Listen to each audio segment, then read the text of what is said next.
তিন ফরম্যাটে অধিনায়কত্ব পাওয়ার পর প্রত্যাশা পূরণে ব্যর্থ হওয়ায় চলতি বছরের শুরুতেই টি-20 নেতৃত্ব ছাড়েন নাজমুল হোসেন শান্ত। ফলে নতুন অধিনায়ক খুঁজছে বাংলাদেশ ক্রিকেট বোর্ড বিসিবি। সম্ভাব্য নেতৃত্বের তালিকায় সবচেয়ে জোরালোভাবে উঠে এসেছে ওপেনার লিটন দাসের নাম। শনিবার মিরপুরে সাংবাদিকদের সঙ্গে আলোচনায় বিসিবি সভাপতি ফারুক ইঙ্গিত দিয়েছেন।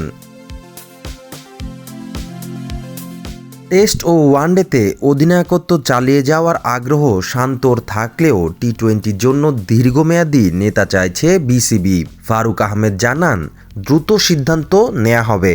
আগে যারা নেতৃত্ব দিয়েছেন তাদের মধ্যে থেকেই নির্বাচনের চেষ্টা করা হবে। গত ওয়েস্ট ইন্ডিজ সফরে শান্তর অনুপস্থিতিতে লিটনের নেতৃত্বে চমক দেখিয়েছিল বাংলাদেশ। সেই সফরে তার ট্যাকটিক্যাল সিদ্ধান্ত ও দল ব্যবস্থাপনার প্রশংসা হয়েছিল।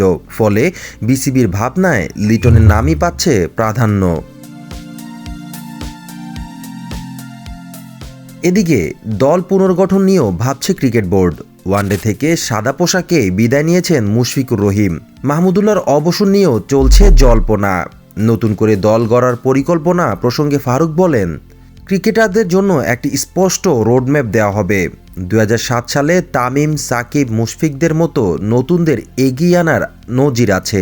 অপারেশনস বিভাগের সঙ্গে আলোচনা করে টিমকে এগিয়ে নেওয়ার চেষ্টা করা হবে। বিসিবির সিদ্ধান্তের অপেক্ষায় এখন সবার চোখ।